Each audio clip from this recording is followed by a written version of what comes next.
Puxado principalmente pelo consumo das famílias e pelo setor de serviços, o PIB brasileiro, o Produto Interno Bruto, a soma de todas as riquezas produzidas pelo país, cresceu 0,8% no primeiro trimestre do ano.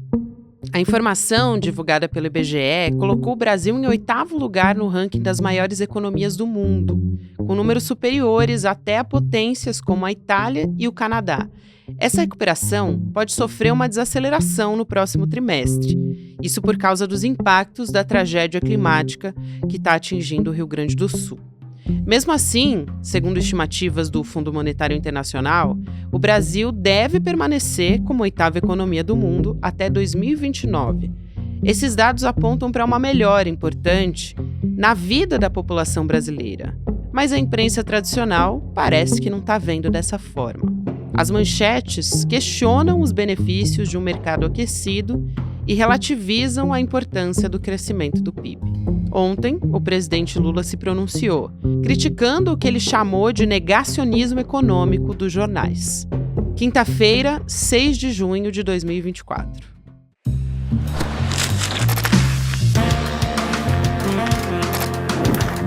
Olá, seja muito bem-vindo, seja muito bem-vinda. Eu sou a Gabriela Varela, esse é o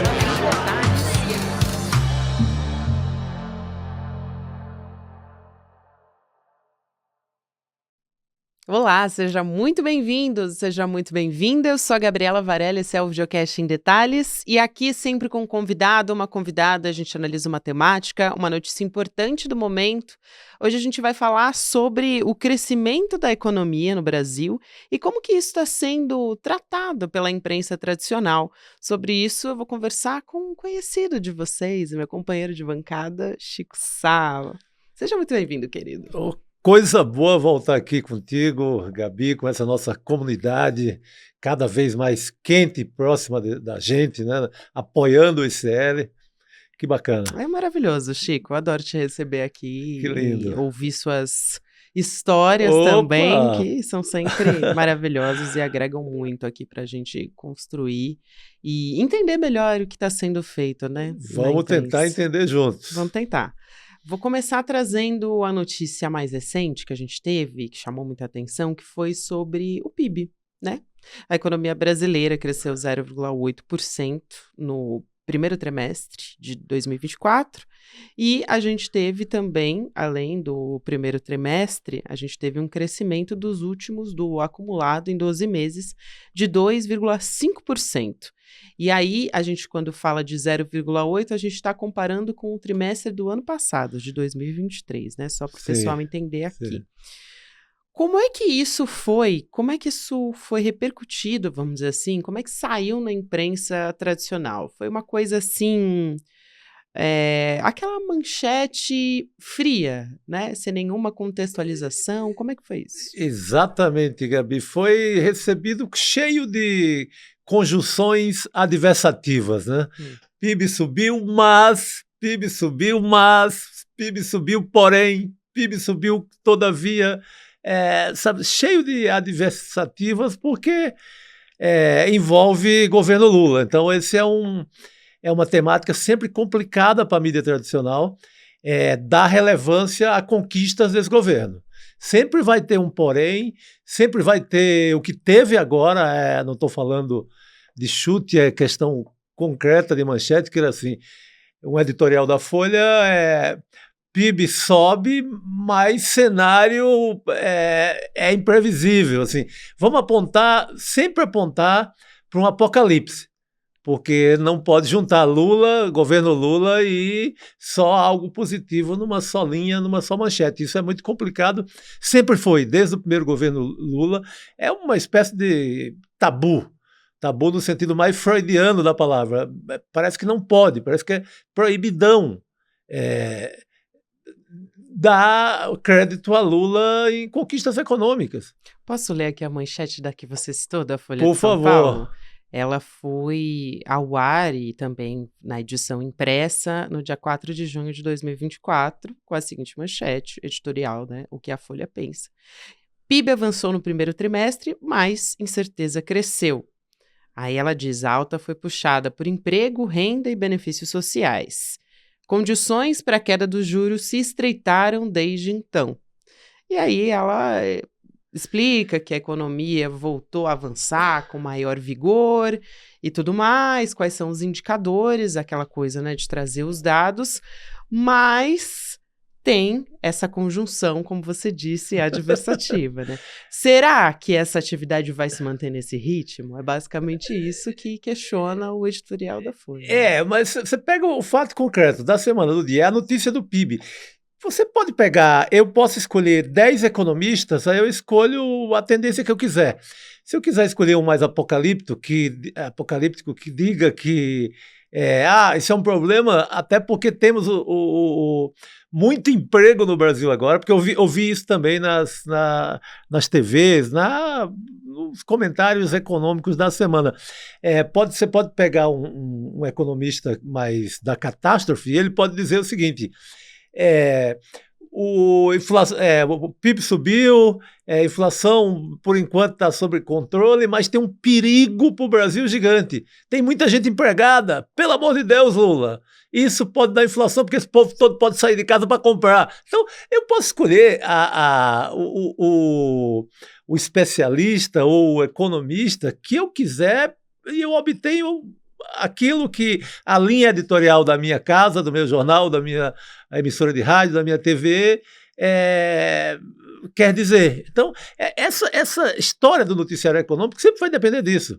Eu sou editor, escolho, não, vou chamar o Maílson da Nóbrega, que é o guru dos tempos do Sarney, o homem que deixou uma inflação de 1.300 e tantos por ano, que é sempre ouvido também pela mídia a qualquer momento. Então, eu posso pegar até um dado positivo, sendo do Lula, e transformar numa catástrofe. Se eu pensar como mãe de Ná, para daqui a 24 meses, daqui a 2026, quando acaba o mandato, é uma escolha editorial muito definida, para não dar o braço a torcer à melhora na economia, que é um fato, não se altera o PIB. O PIB é a soma das riquezas de um país.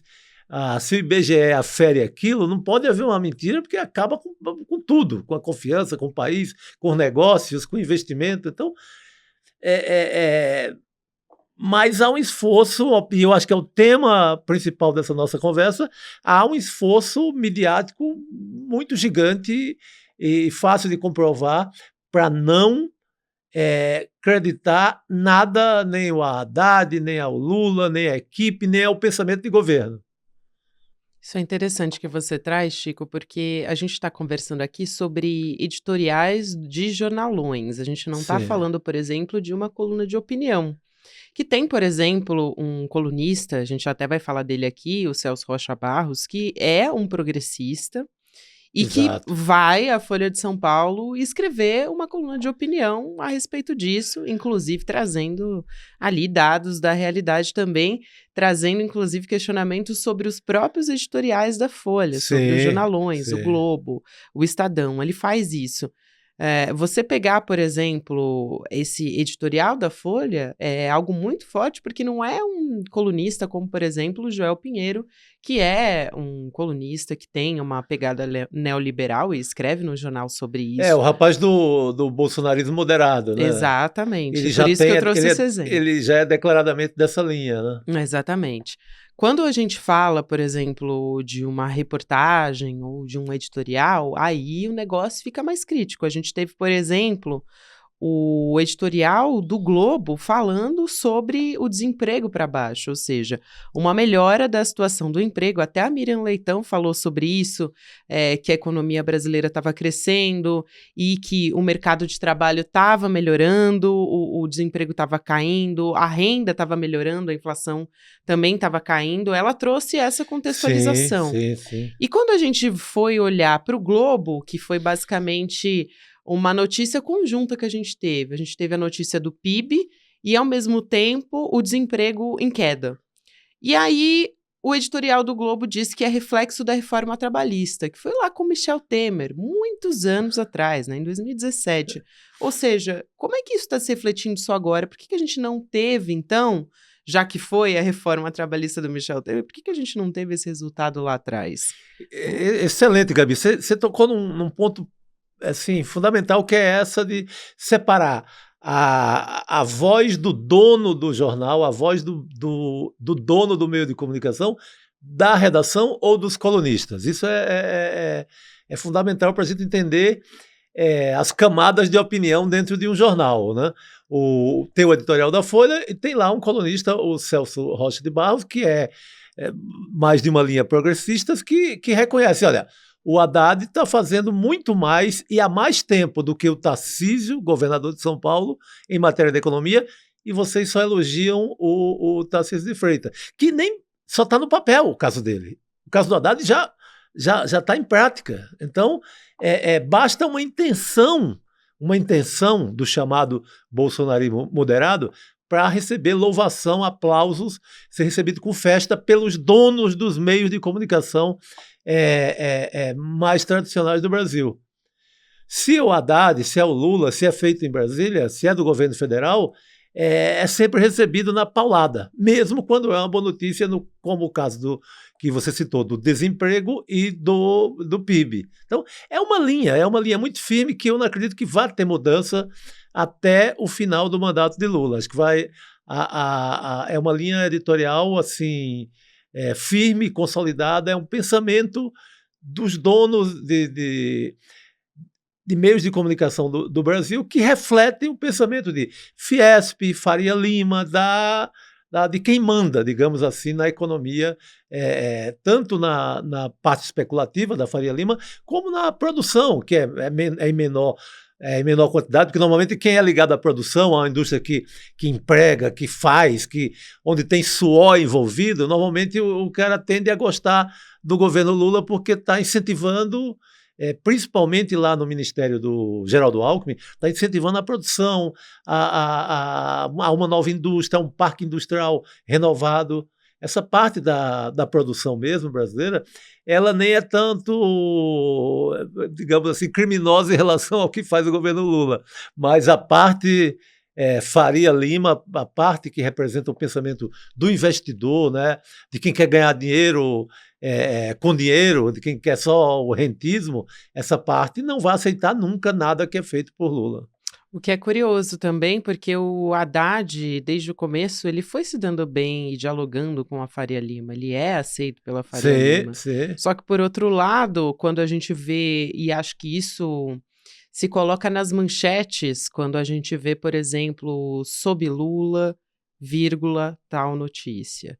Com Lula, tal notícia. Eu até separei algumas aqui, mas foram várias, tá? Não dá nem para citar todas. Vou entrar também aqui no fator Tarcísio, sendo ultimamente, né, descrito em editoriais como uma saída viável, como o bolsonarista que come de garfo e faca e por aí vai.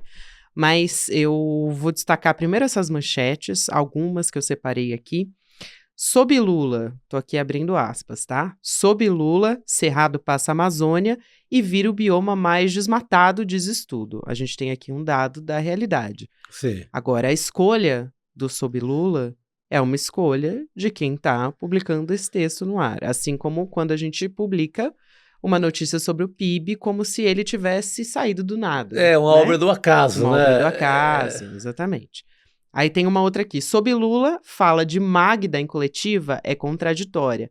A Magda, que é a nova presidente da Petrobras, Sim. Lembrando que assumiu a Petrobras recentemente. Com Lula, vírgula, Magda não atende acionistas públicos nem privados na Petrobras. Então aqui tem alguns exemplos de como que isso funciona, né? E é uma tradição antiga da imprensa brasileira, né, Chico? Também não é a primeira vez que isso acontece. Ah, não. E principalmente quando é governo Lula, como foi também no caso da Dilma, é uma linha muito adotada. E você citou o Haddad em relação à Faria Lima. Perfeito, assim, o Haddad não é que o Haddad seja o comunista que vai revolucionar a economia do Brasil. Haddad tem um plano uma meta, um plano de governo negociado, conversado, inclusive com a Faria Lima. Não é uma coisa que vou mexer com a economia, tirar desses ricos tudo que eles têm, sabe? Não estamos falando disso, estamos falando de uma linha moderadíssima. É o que pode, é uma linha negociada com a Faria Lima, com o Congresso, com todo mundo. Não tão, ninguém, porque começa a falar que a mídia é contra, parece que vem um plano econômico que está revolucionando o Brasil. Muito pelo contrário. Tem gente até, economistas mais à esquerda, que acusam até de ter neoliberalismo demais no governo. Sim. Então não é nada disso. Mas eles continuam assim, a mídia continua nessa. Né, é uma teimosia, é uma obsessão. Não é lidar com a realidade, não é lidar como a gente aprende nos bancos da faculdade, assim, de ter um equilíbrio, de ouvir uma parte, ouvir outra, de ponderar, etc. Tentar o máximo possível um equilíbrio. Não, assim, descaradamente contra o governo, é uma linha, assim, vai numa retidão só, é isso, é samba de uma nota só o tempo inteiro. E a gente teve uma consequência material disso, que foi a eleição do Jair Bolsonaro. Ficou aí 4 anos, a imprensa foi atacada, cerceada muitas vezes, impedida de fazer seu trabalho. E eu me pergunto, Chico, se eles entenderam, quando a gente diz eles, né, tô falando aqui da imprensa tradicional, se a imprensa entendeu errado aquela frase do Milo Fernandes, né, Sim. que é a imprensa é oposição, o resto é secos e molhados, que é genial, né? É genial, é uma bem lembradíssima, uma frase clássica do Milo Fernandes, grande humorista, teatrólogo, fazia de tudo, fazia jornal, desenhava, tudo que é possível, traduziu grandes peças, Shakespeare aqui para o Brasil, um gênio assim, o Milo Fernandes. Ele fala essa frase que virou assim, é citada todo dia em redação, em repartição pública no país inteiro. Ele fala essa frase em plena ditadura, no tempo mais pesado da ditadura, ali no tempo que o coronel Ustra estava torturando, trabalhando no Pasquim, um jornal anarquista de humor. Maior, Mas essa frase ela é adotada para qualquer jornal, todo mundo adota como se a linha tem que ser essa. Eu acho que é confundido com ser crítico, tem que ser muito crítico, mas eu não posso pegar um número do PIB e ser oposição ao número do PIB. Que é um dado da realidade. Dado da realidade, eu não posso ser oposição àquilo. Eu posso até convidar vários economistas para traçar cenário, dizer se isso é legal ou não, e ter várias opiniões, isso eu posso, que é legal que a imprensa tenha economistas, articulistas O que de não todas as acontece, tendências. né? Normalmente são só os economistas dos bancos e ligados a, enfim, startups de grandes investidores. Exatamente. Né? Quando se trata, por exemplo, de Jornal Nacional, você não vai ter jamais sequer o que a gente já citou aqui, um Celso Rocha de Barros, você não vai ter um contraponto nunca. Aí é nunca mesmo. O André Roncalha. Né? O Roncalha seria um milagre no Jornal Nacional, jamais. Você não vai ter essa linha, você vai ter assim, 100% só o outro lado. Então, é desonesta essa cobertura. Essa cobertura é desonesta, ela desvirtua o que a gente está vivendo em matéria de economia. Eu não estou pedindo para não ser crítico em relação a Lula, eu acho que tem que ser crítico, vigilante, etc. Mas você não pode pegar, no dia que o país tem uma bela de uma notícia, e transformar aquilo no apocalipse de São João Batista, você acabar com... o mundo está se acabando em fogo. Sabe? Isso eu acho que é o cuidado que todos nós devemos ter. Eu acho, Chico, também importante da gente fazer aqui um exercício de talvez puxar... O Leandro Demore faz isso no Desperta, eu gosto muito, quando ele está trazendo aqui uma notícia que tem, por exemplo, um título que não condiz com a realidade, um título que está na imprensa. Ele risca, puxa uma flecha em cima e aí ele diz, olha, aqui a gente deveria usar essa palavra aqui, porque na verdade não tem nada a ver isso. E aí eu acho que a gente poderia trazer aqui, talvez, puxar essa flecha que o Demore sempre faz no Desperta, de trazer aqui para a nossa comunidade do ICL qual o motivo do crescimento do PIB. A gente teve um consumo das famílias, né? Ou seja, dinheiro na mão das pessoas mais pobres, e o setor de serviços também influenciou bastante nesse cenário, né? Acho que é importante a gente trazer aqui essa linha. Sim. Eu acho que é resultado de política de governo, de decisão de governo, decisão de Lula, Haddad, quando eu resolvo que vai ter aumento real no salário mínimo, eu estou indicando que as famílias vão ter um pouco mais de dinheiro, não é nem o paraíso, não é dinheiro. Eu acho que deveria ser muito mais. Claro. Se pegar qualquer conta do DIEESE, qualquer conta, vai chegar à conclusão que deveria ser muito maior o salário mínimo. Mas, depois de anos de inferno bolsonarista, você tem aumento real no salário mínimo. Você cria um programa chamado Desenrola, que faz com que as famílias se livrem da parte mais pesada da dívida, que vinha carcomindo assim, carcomendo a renda de qualquer família no Brasil que andava endividada. Então, eu já sobra mais um dinheirinho para ir para o comércio, para comprar um presente de Natal, para comprar um chocolate na Semana Santa, nas datas e fora das datas. Sobra mais dinheiro para comer, para comprar roupa. Então, é isso que faz PIB. É dinheiro na mão de quem não estava consumindo.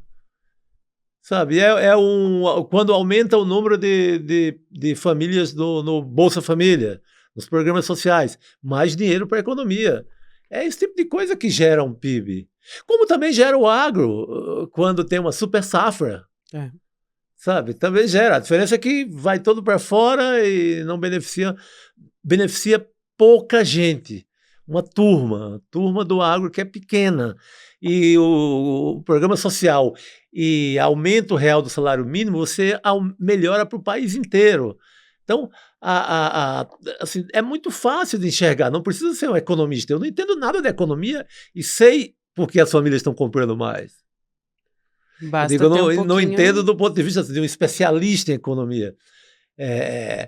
Eu não preciso ter feito FGV para eu entender que as famílias estão com um dinheirinho a mais. Isso é que faz PIB. PIB, repito, a soma de todas as riquezas de um país. Um pouquinho de senso crítico também ajuda, né? Ajuda bastante. Eu quero trazer aqui também um trecho da coluna do Luiz Nassif no GGN, porque ele entende muito de economia. Muito, aí sim, estamos falando de especialista. Um especialista mesmo. E ele fala sobre uma conspiração da recuperação da economia. Ele chama de conspiração, além dessas declarações de editoriais, de jornalões, ele também fala sobre a manipulação dos players para elevar a projeção da inflação para 8% em 2026, a partir de 2026, né? E de declarações como, por exemplo, alguém que ocupa uma posição na sociedade muito importante, que é de um ex-presidente do Banco Central, que é o Armínio Fraga. Sim. Aí eu vou dizer aqui o que disse Armínio Fraga, né? O ex-presidente do Banco Central foi para a Folha de São Paulo, essa entrevista que ele deu sobre a pressão que o governo Lula exerce, segundo ele, sobre as decisões da autoridade monetária. E aí, o Campos Neto, só lembrando as pessoas que estão nos acompanhando, o mandato do Campos Neto vai até o final do ano, e aí depois o Galípolo deve entrar no lugar dele. Sim. E aí isso está gerando uma comoção, né? A manchete da Folha foi a seguinte, do Armínio Fraga. Lula corre risco de fiasco político se errar no BC, diz Armínio Fraga. Ele nem assumiu ainda. Nem assumiu, tem mais de 6 meses. Então a gente tem uma conjunção mesmo, você concorda com isso? Concordo, é uma operação, né, muito bem feita. Você pega o próprio Nassif nesse texto, que muito bem lembrado aí, ele fala do Roberto Campos Neto ainda em Nova York, falando com investidores e tal, e já também nessa linha dessa mesma campanha. Aí você pega, vamos pular para o Boletim Focus, que veio com um apocalipse inflacionário, dizendo que a inflação nos próximos anos tende a tocar fogo no Brasil. É nesse momento, por exemplo, que o Eduardo Moreira, pelo ICL, pelo Instituto Conhecimento Liberta e ICL Notícia, ele entra com um pedido de informação via lei da transparência no Banco Central para saber como é composto esse boletim, essa projeção. Essa projeção ela serviu para que o juro agora não caísse como todo o país imaginava. Então, o Eduardo Moreira entra com esse pedido porque a suspeita é que bancos escreveram no Boletim Focus que a inflação iria a esses 8% 8% citado pelo Nassif. Porque isso não é divulgado. Porque isso é o maior mistério, é o mistério de Fátima, digamos assim, do Banco Central. É a coisa mais, é um enigma. Nunca se soube como é feito isso. O que se sabe é que agentes financeiros, bancos, etc., dão um voto ali de projeção de inflação. Aquilo vai para o Banco Central, a turma do Banco Central lê esse famoso Focus para decidir sobre juros. Se eles sabem, por exemplo, a inflação vem quebrando tudo daqui a 2 meses, então a gente não pode facilitar e baixar tanto o juro. Então, esse boletim serve para isso. No caso agora, parece essa informação que vai chegar do Banco Central para o ICL, ela é definidora e definitiva em relação a isso. Parece que houve uma aposta exagerada, fraudulenta, para evitar que o juro caísse. Muito bem, Chico. Acho que a gente vai ter que continuar acompanhando essa história. É importante que a gente esteja vigilante, a gente está. E que o Ministério Público de Contas aprofunde as investigações também, para que a gente tenha uma resposta institucional a respeito disso, né? Claro, é um assunto, assim, já é um assunto complicado. Acho que eles aproveitam, como não é um assunto de domínio da população, é muito fácil eu tornar isso cada vez mais distante e, vocês não entendem nada disso, a gente está fazendo o correto, o Campos Neto está com medo da inflação, ele está protegendo o bolso do trabalhador brasileiro. Gente, aí é que começam aquelas teses esquisitas de que não pode deixar todo mundo empregado, a gente tem que aumentar o desemprego para que não haja inflação. Olha que loucura! Esses caras não querem que a população coma, vista, tenha lazer. Por isso é importante, é uma tradução, já que a gente está falando de um conhecimento que está ali na mão de pouquíssimos. Coincidentemente, né, Chico, são aqueles que têm o poder e também o dinheiro. Exatamente. É importante que a gente esteja ali fazendo essa tradução também para as pessoas entenderem o que está em jogo ali. A gente aqui está em plantão para isso. É isso aí. Não vão nos enrolar. Não vamos enrolar. Chico Sá está aqui sempre para passar não sou eu, essa equipe maravilhosa que nós temos. É isso aí, Chico. Obrigada, é sempre um prazer te receber aqui, Gabi. Querido. Qualquer coisa é só chamar que a gente está de plantão. Chama. Vamos nessa. Valeu.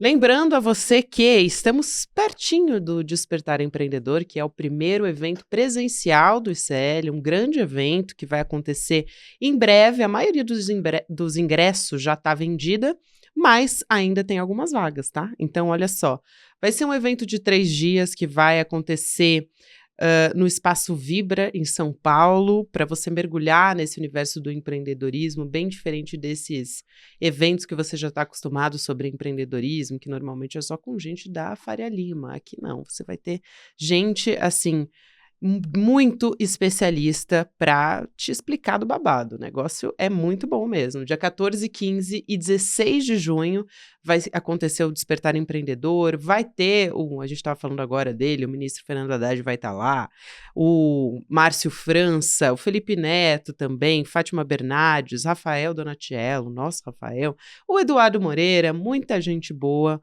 para trazer diversas discussões e aumentar a nossa rede também de networking. Para você poder garantir a sua vaga, você pode acessar o despertar2024.com.br para ver os detalhes de tudo e saber melhor como é que vai ser esse evento. Obrigada a você que me acompanhou até aqui. Agora você fica com o Mercado Investimentos, depois tem Rolê ICL.